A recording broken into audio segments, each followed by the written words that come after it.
आदरणीय प्रधानमंत्री जी, हमारे माननीय मुख्यमंत्री उद्धव जी, माननीय उप मुख्यमंत्री श्री अजित जी, पीडब्ल्यू मंत्री श्री अशोक जी, नेता प्रतिपक्ष श्री देवेंद्र फडणवीस जी, हमारे चीफ जस्टिस श्रीमान दत्ता जी, यहाँ उपस्थित सभी जनप्रतिनिधिगण, सभी प्रबुद्धजन, भाइयों बहनों और मीडिया के साथियों,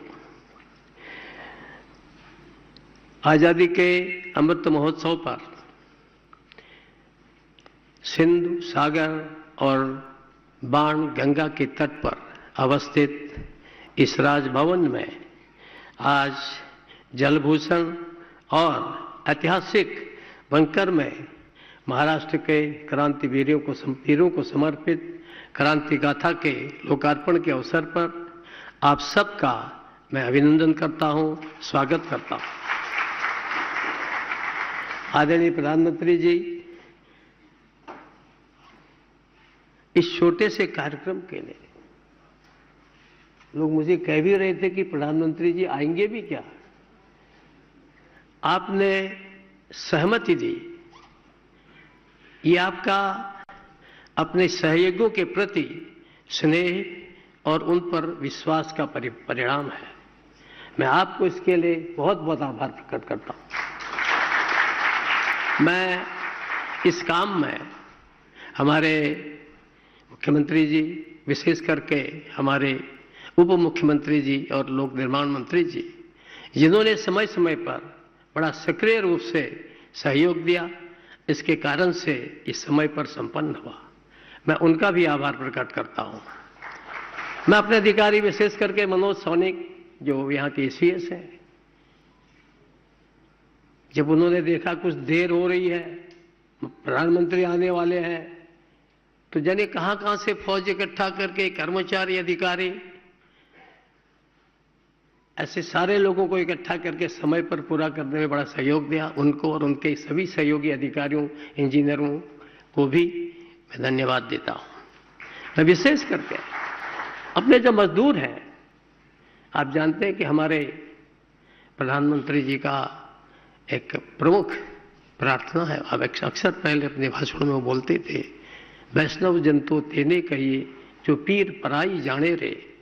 तो ऐसे जो आज भी जो पीड़ा सहन कर रहे हैं, लेकिन अपना खून पसीना बहा करके, रात दिन लग करके, 24 घंटा काम करके इस काम को पूरा किया, ऐसे मैं अपने श्रमिकों और मजदूर भाइयों को भी अभिनंदन करता हूं, उनके प्रति भी आभार प्रकट करता हूं। मैं इस क्रांति गाथा के लिए, अभिनव प्रयोग के लिए प्रसिद्ध इतिहासकार भाई विक्रम संपत को, ये उनकी संकल्पना थी और उस संकल्पना को पूरा करने के लिए मेरे सहयोगी, मेरे ओएसडी नेथानी ने जन सहयोग से, बाह्य सहायता से इतना बड़ा कार्यक्रम, इतना बड़ा प्रोजेक्ट किया, मैं उनका भी आभार और अभिनंदन करता हूं। मैं इस प्राचीन मंदिर को एक अच्छा स्वरूप देने के लिए भी विशेष करके जन सहयोग से, बाह्य सहायता से हमारे नेथानी ने प्रयोग किया, उसके लिए भी उन्हें धन्यवाद है। अभी हम सब लोग शीघ्र ही यहाँ पर जन सहयोग से 500 किलोवाट की solar water power, green hydrogen, ये नया प्रयोग कर रहे हैं। मुझे लगता है कि प्रधानमंत्री जी के आशीर्वाद से वो भी सफल होगा। राजभवन में प्रतिदिन 100 से भी अधिक आगंतुक आते हैं।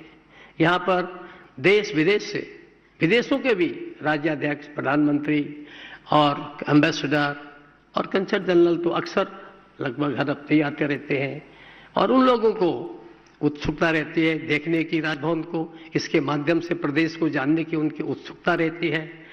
और ऐसे में उनके लिए जहाँ ये हमारा क्रांति गाथा गैलरी प्रेरणादायी होगी, वहीं यहाँ पर पहले मोर पलते थे। एक दिन मेरे पीआरओ ने कहा, सर यहाँ मोर थे, यहाँ कुत्ते आते हैं, बिल्ली आते हैं, सब खा गए। तो मुझे बड़ा कष्ट हुआ। तो मैंने यहाँ के चहल साहब हैं, यहाँ मैंने कहा कि भाई ये सब आखिर मोरों ने क्या कसूर क्या खाई जा रहे हैं, इनको खत्म कर रहे हैं। और उन्होंने यहाँ से कुत्ते बिल्लियों को अच्छी जगह पर आदित्य जी पहुंचा करके, और अब मोर है, बहुत लोग आते हैं, आनंद लेते हैं। और एक प्रकार से मेरी कोशिश है कि ये राजभवन केवल राजभवन न रहे, ये लोक भवन रहे, यहाँ जनता। मेरी कोशिश है। मैंने पूरे आदरणीय प्रधानमंत्री जी, पूरे कोविड काल में भी मेरे डॉक्टर, मेरे साथी मुझे कहते थे, अरे राज्यपाल जी क्यों कर रहे हो, क्यों लोगों को समय दे रहे हो। मैंने पूरे कोविड काल में, हमारे विधानसभा अध्यक्ष नरहरि जी बैठे हैं, उस कोविड काल में भी ये अपने ट्राइबल सारे पार्टियों के एमएलए को ला करके उनकी समस्या सुलझाने के लिए और उनकी बातों को कहने के लिए मेरे पास आए। मुझे अच्छा लगा। ऐसा संवाद रहता है तो निश्चित रूप से उससे समाज आगे बढ़ता है, समस्याएं हल होती हैं। मेरी यही कोशिश है कि इसमें से हम किस प्रकार से इस राजभवन को जनोपयोगी बना सकें, ऐसी मेरी कोशिश रही है। मैं कोई बहुत काम के बारे में प्रधानमंत्री जी बोलूँगा नहीं, लेकिन यह कि एक विश्वविद्यालयों के चांसलर के नाते मैंने जब शुरू में कार्यक्रम अटेंड किए, कन्वोकेशन अटेंड किए, तो जहाँ देखा वहाँ इंग्लिश में संचालन हो रहा है। वहाँ महाराष्ट्र के राज्य वो है बिजी है, मराठी भाषी हैं, अंग्रेजी में बोल रहे हैं। तो मैंने उनसे कहा, भाई मैं मराठी समझता हूँ, थोड़ा बोलने का अभ्यास नहीं है, आप सब मराठी में संचालन करो और भाषण भी मराठी में दो। सौभाग्य से पता नहीं हमारे मुख्यमंत्री जी को कैसा लगा कि प्रयास मैंने किया है। कोशिश की है कि विश्वविद्यालय में कुछ नए से नए प्रयोग हों। अपने फ्रांसीसी कंपनी डेसॉल्ट के सहयोग से एमयू करके नागपुर विश्वविद्यालय में हमारे सैनिक यंत्रों के निर्माण की शिक्षा दी जा रही है। उसके लिए डिग्री और डिप्लोमा दिए जाएंगे, बच्चों को रोजगार मिलेगा। मुंबई के विश्वविद्यालय में गोवा के विश्वविद्यालय के साथ मिलकर के समुद्री विज्ञान की पढ़ाई शुरू की गई है। और एनईपी 2020 के हिसाब से अनुसार हमारे अनेक विश्वविद्यालयों ने यूरोप और अमेरिका के विश्वविद्यालयों के साथ एमओयू किया है। अब उनके बच्चे यहाँ पढ़ेंगे, हमारे बच्चे वहाँ पढ़ेंगे, आधी पढ़ाई यहाँ, आधी पढ़ाई वहाँ, और वो डिग्री एक दूसरे के देश में दी जाएगी। इस प्रकार का प्रयास मेरी ओर से, हमारे सारे मित्रों की ओर से, मेरी ओर से क्या, हमारे जो साथ के लोग हैं उनकी ओर से किया जा रहा है। राज्यपाल महाराष्ट्र को जनजाति के विकास के लिए संविधान के अनुसार बहुत से प्रावधान किए गए हैं। उसको आप साधारण भाषा में राइट्स, अधिकार बोल सकते हैं, पर मैं कहता हूँ कुछ कर्तव्यों का प्रावधान किया गया है। मैंने कोशिश की है कि उन प्रावधानों के उपयोग किया जाए। उनके उपयोग से पिछले 1.5 वर्ष के अंदर 23,000 लोगों को मकान मिले। उनके मकान जो है वह रेगुलर किए गए, रेगुलराइजेशन किया गया। पहले उनके जो फॉरेस्ट संबंधी मामले होते थे, डीएम ही उनको सुनता था, वही उसका रिव्यू अधिकारी होता था। मैंने अब उसका रिव्यू अधिकारी डिविजनल कमिश्नर को कर दिया है। उससे काफ़ी लोगों को लाभ हो रहा है और मैं उसका मॉनिटरिंग भी करता हूं, और बीच में नहीं भी करता हूं तो नरहरि जी मेरे कान पकड़ते हैं। तो इसलिए कोशिश करता हूं कि उनको उसका लाभ मिले। ऐसे ही उनके लोकल उत्पादन कैसे आगे बढ़े, इस दृष्टि से भी मैंने बहुत प्रयास किया कि हमारे छात्रों को बैम्बू की बनी हुई राखियां सारे विश्वविद्यालयों में हमारे छात्र लोग लेते हैं और उससे उनको प्रोत्साहन मिलता है। ऐसे उनका फर्नीचर और सारी चीज़ें वो आगे बढ़ाएं, क्योंकि बहुत स्थिति खराब है एकदम। मैं जब जाता हूँ आदिवासी क्षेत्रों में तो मुझे ऐसा लगता है कि अभी भी बहुत कुछ हमको वहाँ करना है। केंद्र सरकार कर रही है, प्रदेश सरकार कर रही है, परंतु अभी मैं बहुत कुछ करना है। मुझे लगता है कि जिस ढंग से आदरणीय प्रधानमंत्री जी प्रयास कर रहे हैं, प्रदेश सरकार भी कर रही है, उनकी समस्याएं हल होंगी। हमें ये जो बोर्ड है, डेवलपमेंट बोर्ड, विकास की दृष्टि से बनाए गए थे। यदि 2 साल से डेवलपमेंट बोर्ड यहाँ बने नहीं है, लेकिन तो भी मैं समय समय पर थोड़ा उनकी समीक्षा करता हूँ, क्योंकि प्रावधान है संविधान में, नहीं करूँगा तो फिर वो भी मुश्किल है। लोग कहेंगे क्या क्या तुमने, तो उससे कोशिश करता हूँ।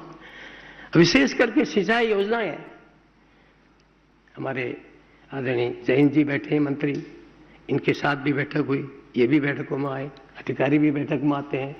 लेकिन प्रदेश के अंदर 80 ऐसी योजनाएं हैं सिंचाई की जो 20 या 20 साल से ऊपर से चल रही हैं।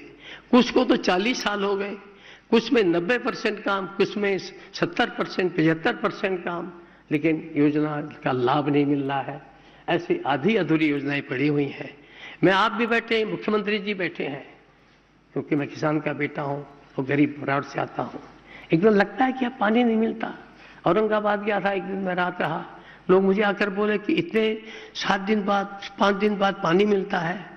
तो मुझे लगता है कि प्रधानमंत्री जी, जब पहले शायद अरुण जेटली जी ने कहा था, मोदी है तो मुमकिन है, और मैं आज 8 साल पहले बात कहता हूं कि मोदी है तो मुमकिन है, और मोदी है मुमकिन है तो ये योजनाएं भी पूरी हों। ये मैं आपसे विनम्र प्रार्थना करता हूं, क्योंकि मेरे जैसे सामान्य आदमी को इतने बड़े राज्य की, इतने सुंदर राज्य की एक राज्य सेवक के रूप में जिम्मेदारी दी है, तो ये अगर पूरे हो जाएगा तो मैं सोचता हूं कि एक प्रकार से आपने जो मुझे यहाँ भेजा है, यहाँ आना मेरे लिए सार्थक होगा, या मैं मानूंगा कि मेरा यहाँ आना सार्थक हुआ है। ऐसी बहुत सी बातें हैं, मैं उन पर नहीं जाऊंगा, क्योंकि हम सब आदरणीय प्रधानमंत्री जी को सुनने आए हैं। मेरा प्रयास है कि आज अपनी यहाँ की सरकार से मिलकर साथ में सहयोग करके हम आगे काम बढ़ाएं। क्योंकि एक बात और जरूर आप लोगों से कहूँगा, मेरी यहाँ आने की बहुत इच्छा नहीं थी। मैं चाह रहा था कि मैं अब आराम करूं, उम्र हो गया, अभी भी कहा मैंने प्रधानमंत्री, मैं बूढ़ा हो गया हूं। लेकिन ये प्रेम और स्नेह में, यहाँ पर बहुत से अधिकारी बैठते हैं, डंडे की भी अपना स्थान है, डंडा नहीं लगाओगे तो अपराधी तो सिर पर चढ़ जाएंगे। लेकिन स्नेह और प्रेम और विश्वास, ये बड़ी ताकत है। ये उनका विश्वास और स्नेह था कि मैं यहाँ आया। मुझे लोग कहते हैं, कोश्यारी जी आपको महाराष्ट्र कैसा लगता है?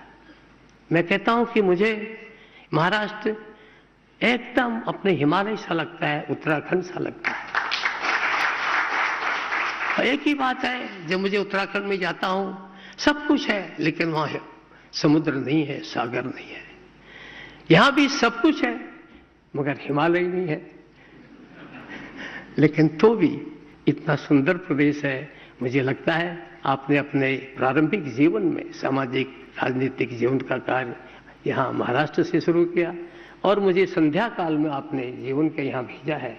आपका आशीर्वाद से ये महाराष्ट्र आगे बढ़े, देश में उन्नति हो, विशेष करके यहाँ से गरीब और किसान ये आगे सुखी हों, ये आपके माध्यम से हो ही रहे हैं और आगे तेज गति से हों, ऐसी मेरी प्रार्थना है। आप यहाँ आए, फिर से आप सबका बहुत बहुत आभार, बहुत बहुत धन्यवाद।